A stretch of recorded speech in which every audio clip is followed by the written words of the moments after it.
All right, this is book number 2 in the Battle Hymn cycle by Ralph Peters. These are historical fiction novels that are set during the American Civil War. And this is the follow up to Cain at Gettysburg. Okay, so I reviewed 2 books by Ralph Peters already. The first one was Darkness at Chancellorsville, the second was Cain at Gettysburg. And Darkness at Chancellorsville isn't really considered part of the Battle Hymn cycle. I don't know why, but I read it first because it is set before Gettysburg. So sequentially, in order, it would be book number 1. So this would be book number 2 if you're just reading the Battle Hymn cycle, and book number 3 chronologically in order. I hope that makes sense. Now, this book, we're following the same formula that we did in those other books. We switched perspectives of a lot of different characters, and it's kind of like I said in the first book that I reviewed, it's both a positive and a negative. It's nice that we get a lot of perspectives, but in another sense, it's not good because we don't really feel like we ever get to know anybody. And I think that's really my gripe with the series as a whole, is that I don't feel like I'm attached to any of these characters. Like, they're well written characters, and the action in these books is well written, with the battles and everything, but I don't feel like I'm getting to know anybody really, because we're switching around so much. So yeah, I will say that probably the character that I am the most interested in is George Meade, and we still have him as a perspective character, which is nice because he doesn't seem to like Grant or Sheridan very much, which is like true to life.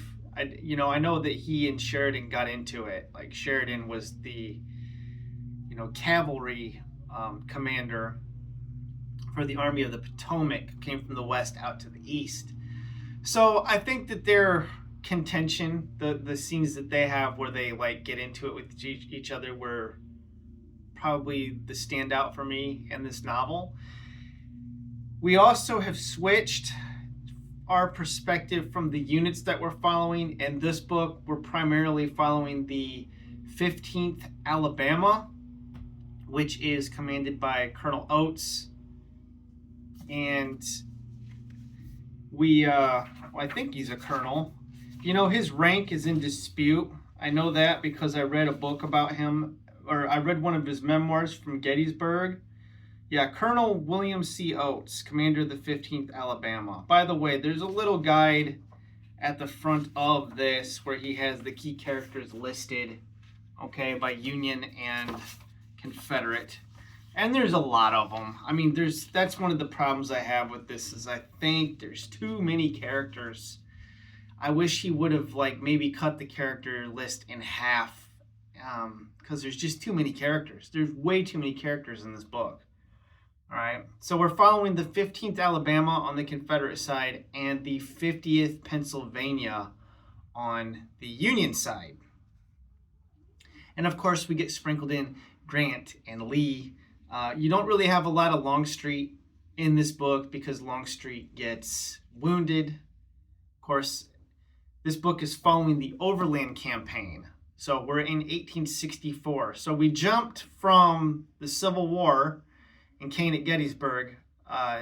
We were at the Battle of Gettysburg. So that was July of 1863. We jumped from July of 1863 to the end of April and the beginning of May, because this covers the Overland Campaign. So we're going to get, in this novel, you get the Battle of the Wilderness, which of course ends up, they go down to Spotsylvania Courthouse. So you're going to get the Spotsylvania Courthouse battle, and then Cold Harbor, which was a Union disaster. So those are the 3 battles that you really get in this novel, okay? The Battle of the Wilderness, Spotsylvania Courthouse, and Cold Harbor. And, you know, one of the things that I did appreciate about this was that Grant is portrayed for what he is and not the hero that everybody's made him out to be. I don't know that Ralph Peters would be considered politically correct for being truthful about Grant and about how he underestimated Lee and just, you know, threw men into the Confederate fortifications like a meat grinder.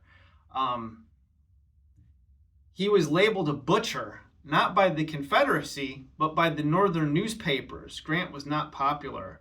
He really, during this campaign, I mean, the casualties were incredibly high, especially when you get to Cold Harbor. Like that, the amount of men that were wounded or killed there in just, you know, a matter of minutes was probably Grant's biggest blunder of the entire war. In fact, he would write about it later in his memoirs, saying it was the only action that he had during his service that he regretted was sending those men to charge Cold Harbor.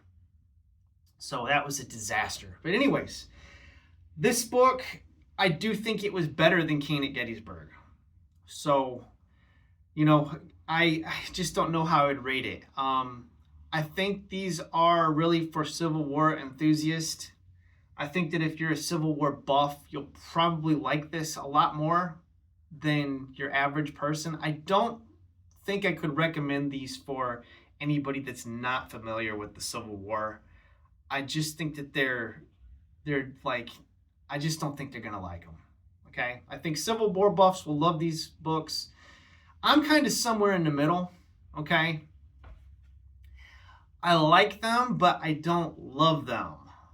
And, you know, they come highly recommended. This series is like, always hear about this being like the greatest Civil War books in historical fiction.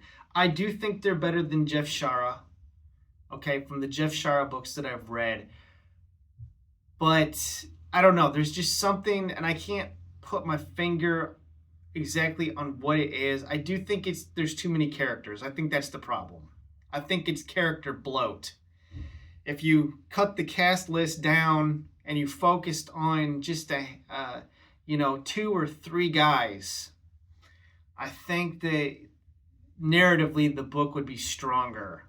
The constant jumping from character to character to character, from paragraph to paragraph, is really disorienting. And yeah, I think that's probably these books' major weakness. The language, Ralph Peters has some colorful cursing in these books. I mean, it kind of rivals Deadwood as far as the choice of words. So there's something for you. I can't repeat any of the phrases here because there may be kids watching. All right, anyways, as always, thanks for watching and have a wonderful day.